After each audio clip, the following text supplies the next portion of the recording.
This is for the person hoping that a relationship would fix what they hate about themselves, because I was you. I thought having a girlfriend would fix my insecurity. And without even realizing it, I was using a relationship as a mask. I thought I just wanted love, but what I didn't know is that I just wanted to cover up the parts of me that I couldn't live with myself. But now, even more than ever, I can see clearly when I'm letting insecurity lead the way. So I'm just here to be real and share what I do when insecurity starts to creep in. I came to this realization probably about 5 years ago. I was in a relationship with this girl, and 3 months in, I think things are going great, and then she decides to end it overnight. And I was like shook. I was devastated. I was like, how on earth? I thought we were doing great. It was literally an overnight breakup, tragic story for me at that time. It's great now.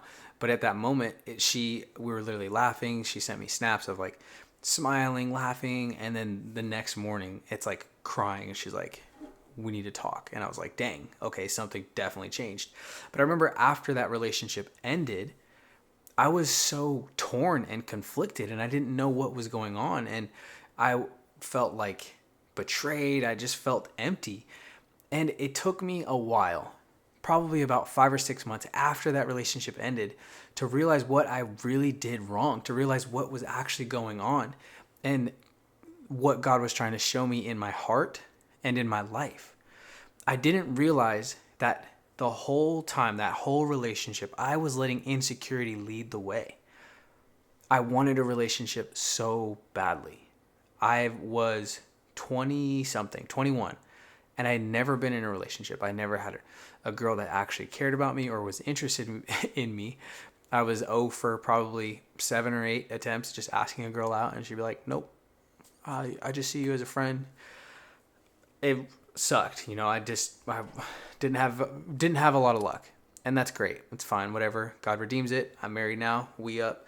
But at that time, I was down, and I was like, dude, I just need a girl to help me feel worthy. I need a girl to help me feel like I'm a man.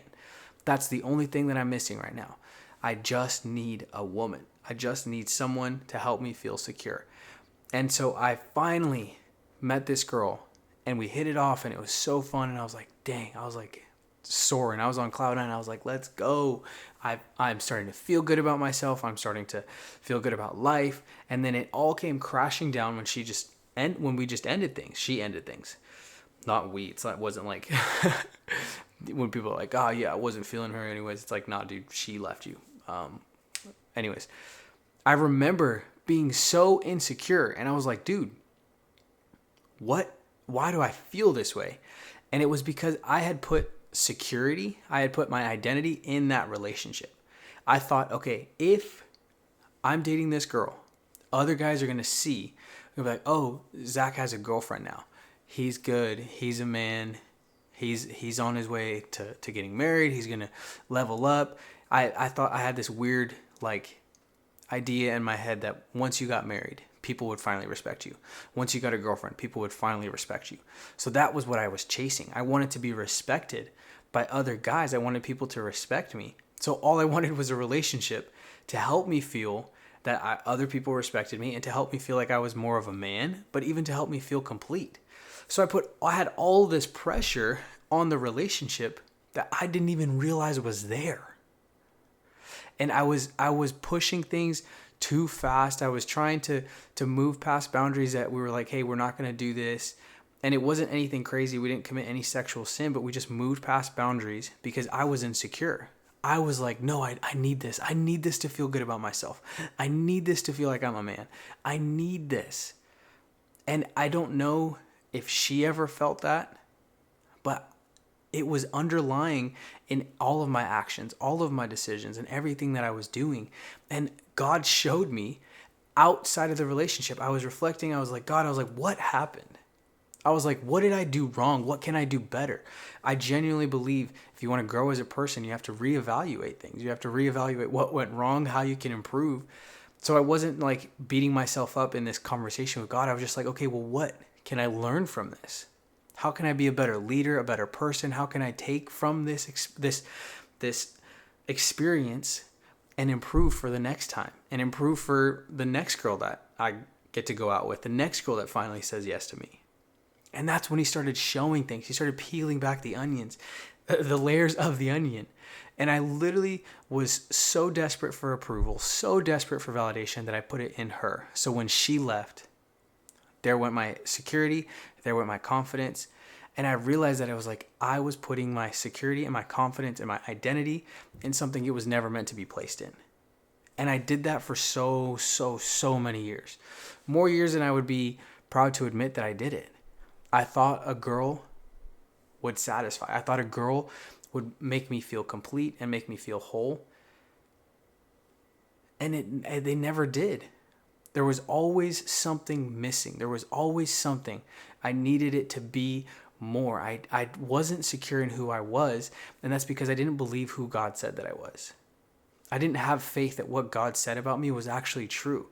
The Bible, it has so many things that talks about how God thinks about us. It says he has more thoughts towards us than grains of sand on the seashore, and that they're all good. God created me in my mother's womb, and he created me perfect. He said, I am fearfully and wonderfully made.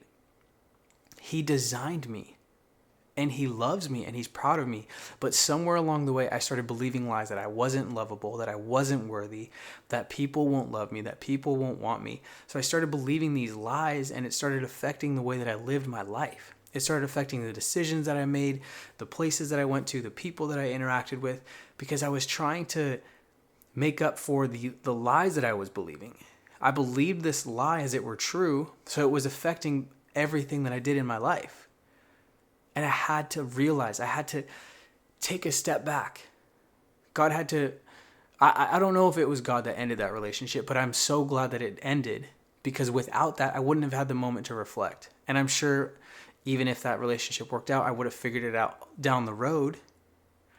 But I had to, pulling back and getting a bird's eye view of what was going on in my heart and in my mind. I wasn't trusting what God said about me. I didn't believe what he said. So I had to wrestle with that. Even to this day, I still wrestle with what God says about me. When he says that he's proud, I'm like, okay, whatever, you just say that. When my wife is like, oh, you're handsome, I'm like, whatever, you're just saying that. I have a hard time believing what people say, because I don't know. Somewhere along the way, I started believing lies. Somewhere along the way, people lied to me and they said one thing and did another, or they left and they didn't keep their word. So it started making me feel like I couldn't trust people.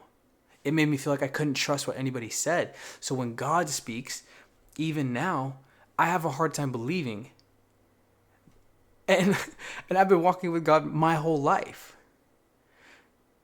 That's not entirely true. I've been walking with God for at least 10 years. I'm 27, but I've known him for 27 years, but actually walking with him for 10. But I've had my whole childhood and my whole adulthood knowing the Bible, knowing what God says, knowing all these different things about who he is, and yet I still struggle to believe. And that's what's crazy. That's what blows my mind, is that the reason that I have insecurity, the reason that you might be feeling insecure, is because you're not believing what God says about you. You don't believe what the Creator is saying. I'm saying that because I know that it's real for me, where I still sit in shame because of mistakes that I've made, of thoughts that I've had, things that I've done. And I'm like, I can't believe I did that. And shame tries to creep in and is like, you're a bad person. You're a terrible person. Why would you do that? God can't love you. And he's like, no, I love you. I forgive you. I'm for you. Come back to me. I want you. I want to live with you. I want to walk with you. I want to do life with you. But shame keeps me from coming back to him because I don't believe his word. This is what I do, honestly. When I'm insecure, when I don't feel like what God is saying is true, I'm like, God, help me. Help me believe you. There's that story in the Bible where the guy says, Lord, I believe, but help my unbelief. And I think that we can even use that in this context of like, God, I believe what you say, but help me in my unbelief. Trust you. It takes faith to step out and do what God says that you're supposed to do. He told me I was meant to be a speaker, a communicator.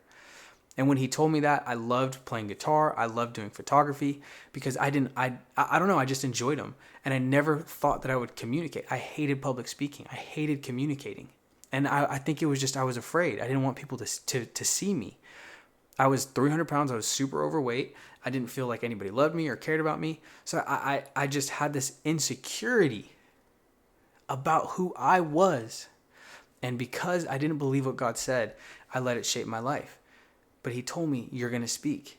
And I spent years hiding, trying to avoid it. But then when he did it, I had to step out in faith and trust that what he said was true. And once I did it, it was scary. I was scared up until the moment that I did it. Still scared every time that I have to communicate in front of people. Still scared every time I turn the camera on and I'm like, what's going to come out of my mouth right now? Are my words going to make sense? Are people going to resonate? Is this going to even hit? Is this going to be real? Do people understand what I am saying? It's still scary.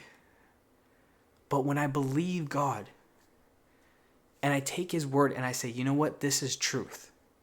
He's not lying to me. I can trust him. Then I can walk in a confidence. Then I can walk in boldness. Then insecurity isn't ruling my life. No relationship could ever satisfy. No relationship could make me feel confident. No money, no status, nothing. Nothing makes me feel confident more than God. Over the years, he's tested me in 3 main areas: relationships, money, and my weight loss. In relationships, all I wanted so badly was a girlfriend. Never got it. Like, never. The only person I've actually really dated was my wife. So praise God. I had a job. God told me to quit the job and focus full-time on missions. Now I'm out here focusing full-time on missions, trusting God to provide, in Jesus clubs weekly, preaching the gospel, seeing students get saved, doing Bible studies with these students, but I don't have full-time income. I have to trust God with my finances again, but he says that he's a provider. I lost almost 100 pounds, but now anytime I gain weight again, I still feel like I'm that same person that was like almost 300 pounds. And it's it's shame and it's lies. And if I believe the lies, then it's going to affect how I live my life. So to walk in confidence, how you walk fully knowing who God says you are, is by faith. That's what it takes. Even if you don't feel like it's real, when you step out and do it, when you step out in faith, you get to watch God show up. It's in our weakness that his power is made perfect. It's in our weakness that God gets the glory. It's not about you being strong enough. It's not about me being strong enough. It's about God being glorified in our lives, in our weakness. So how do I overcome insecurity? I just do my best to believe God and trust him and step out in faith even when it doesn't make sense. Let me know if that was helpful. If you have any other questions, thoughts, comments, drop it in the comments below. We'll see you next time.